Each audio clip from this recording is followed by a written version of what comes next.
Hey everybody, we're back in the shop this morning and I have a transmission transfer case undergoing rebuild. Transmission is done.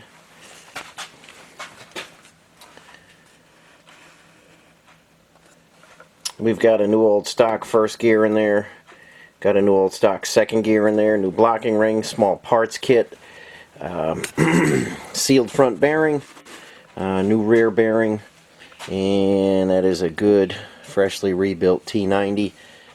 This is for David. Some of you guys might know him. The Jeep he calls Snuggles the Jeep, and he's owned this Jeep for, oh, I don't know, I think since the early 70s. And he's traveled around with it. He drove it for a while, took it apart, and transmission wasn't real bad, but even when you think your transmission isn't bad, you got to take a look in there. You see all the metal chips in the thrust washer. That washer is very thin. Wrong kind of oil started eating that away.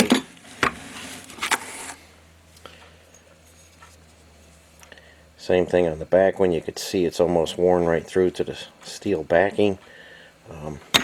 Again, the wrong lubricant will eat up non-ferrous metal, you know, the brass, the bronze, things like that. And but transmission is done. Transfer case still has to come apart. Steering gear is finished, and I'm going to take you over to the axles. There's the front cover. There is the rear cover. Something went horribly wrong in there, as you can see. It's really mangled up in there. I think you can see it on the outside as well. My guess is a bolt got loose, and if you've been watching my videos, you know that those factory lock straps are horrible, and the bolts lose their tension and they get loose and stuff, and I'm sure a bolt came out at some point before he owned it, probably. But here we are on the front axle,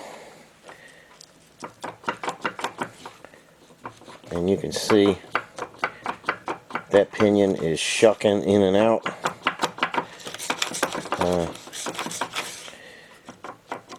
You guys ever get a pinion like that, just stop running immediately.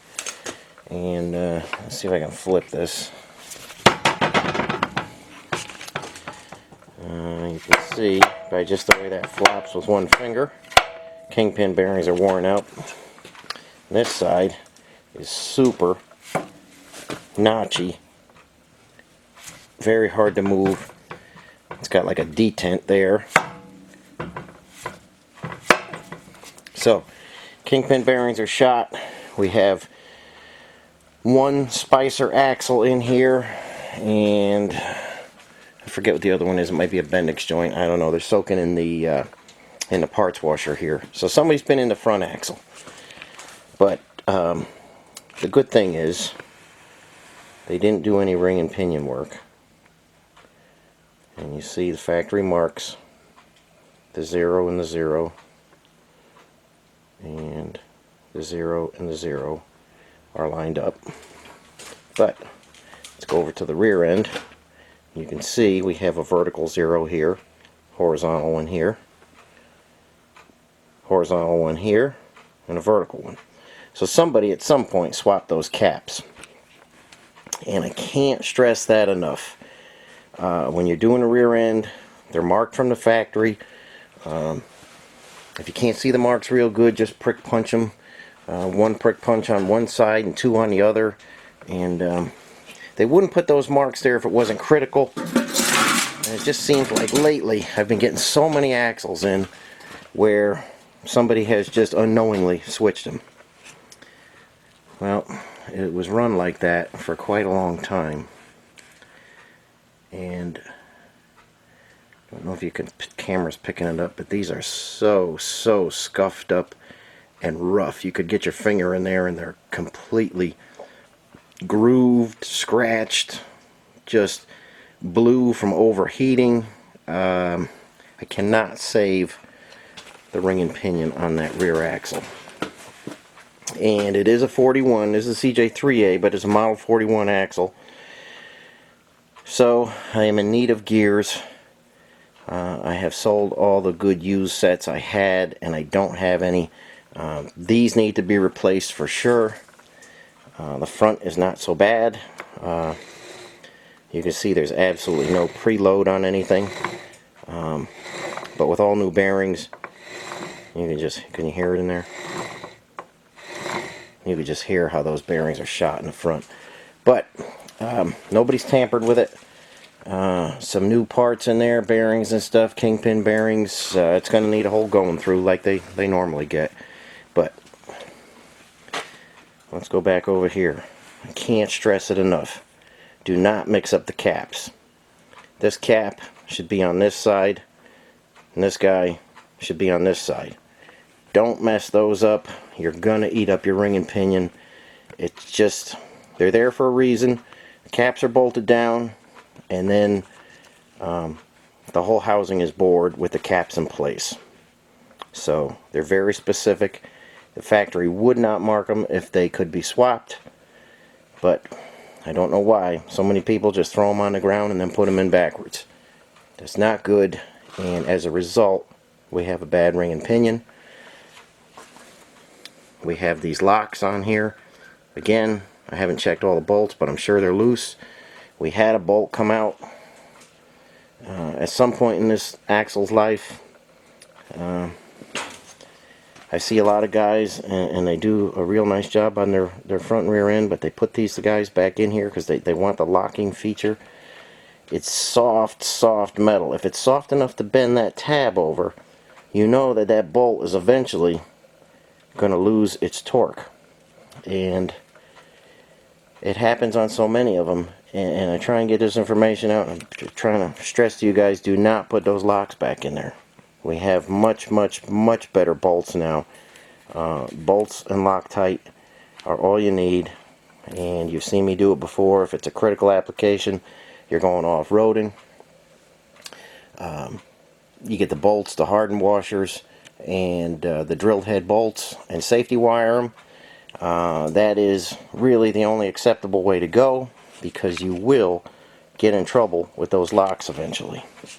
Now, I know there's a lot of guys running original vehicles and stuff, and I am too on some of my original stuff that hasn't come apart yet. But I'm sure if I took it apart, I'd find loose bolts. And you can see it went horribly bad in here. It really beat up the inside of this cover. Again, that's a bolt coming loose and eventually working its way out. So, that's where I'm at today. Just wanted to give you an update, David. Show you where we're at. Show you the reality of your axles here. Nothing that can't be overcome. But I still have to locate you a Model 41 ring and pinion. So, if you have one hiding down at your place, I need the gears. If not, I'll just keep on going with the front and get that transfer case rebuilt. And things are coming along. And hang in there, guys, and I'll show you a little bit more as I get a little further. Okay, guys, we've got another Model 41 on the bench. You remember Matt from some videos. He's got a whole yard full of stuff, so we're hoping for the best. He brought this over this morning. We're hoping for the best when we open it up. And we're going to get the bolts out of there, see what we're looking at.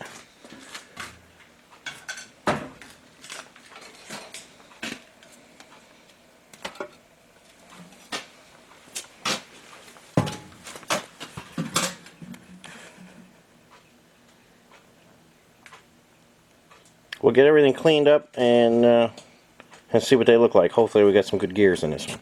So I'll be right back with you.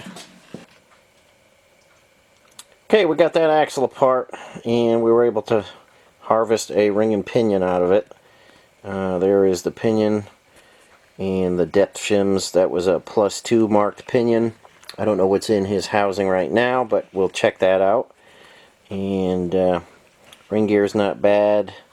A little bit of rust on it. I'm going to polish that out, and it should be okay. So we got lucky that Matt had one of these at his place. And I'm going to go over to the bench and show you what he's working on now. And he's got some items for sale, and he's working on some other stuff. We're going to go over to the other bench. I'll show you what he's got going on.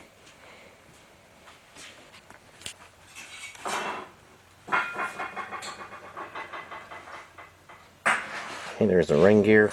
It's looking real good. A little bit of rust right there. Otherwise, it's looking real good. Okay, so here we are over at the bench. Matt is putting a Monroe lift on a 2A. There is the bracket he got with what he bought. He's got an original Monroe pump, pulley, and I happen to have one engine pump bracket left in stock. I used to make these a while ago. Back at my last shop, I was kind of close to a guy who did aluminum casting.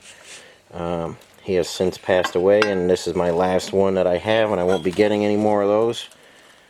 But you could see Matt's was pretty well banged up. That new one just needs to be drilled. And let's see the busted parts on that, Matt. There was a failure at some point. A lot of weld on that one. So, Matt also has some things for sale. We don't have them here yet, but he's going to bring them here. Let me see if I can zero in on this. Hang in there with me. Okay, that's Matt's phone. There is a... what do you got there, Matt? So it's parts and pieces for another Monroe 3-point lift. So we have the the two lower links. We have a chain and the two drop arms with the the adjustment, and then I see it. and then we have the the lift assembly itself, which is in real nice shape. None of the tabs are broken. Usually they're cracked, where they bolt to the body, but this is in real nice shape. And you got to find a pump, which you might be better off using, like a belt driven, or something a little bit more sturdy than these cast aluminum brackets. And you got to find a reservoir. But everything else, you can get a top link at a Tractor Supply. You can get all the pins and everything. They're all the same, pretty universal. So the hard stuff is there, except for that reservoir, which can be found. Okay, so Matt's got some things for sale. Anybody's interested in any of the Monroe stuff he's got, just send me a comment and I'll put you in touch with Matt. What else you selling, Matt? I got a Jeep up for sale here, which will be featured in a future video. But let's see, you got, okay. I got this guy right here. You could tell it's getting to be winter time. Matt's looking to unload some stuff and make some money. Yeah. He's not working in the winter, so yeah. That is a CJ5, and we are going to show that in a future video when it's a little nicer. Matt's going to bring it up here. We're going to run through it and show you all about that. And he's been out buying, selling, and trading stuff, so next time we are going to have some more goodies for sale from Matt. But he's making stuff happen, and he is finding some good stuff. But like I say, if anybody's interested in that Monroe lift that he's got, just send me a comment, and we'll try and get you guys in touch. So we're in good shape on those axles. Matt came through with a nice 41 rear, and more to come on that. I'll get that put together, get the other one stripped out, get that put together, and thanks for watching, and I will catch you on the next video.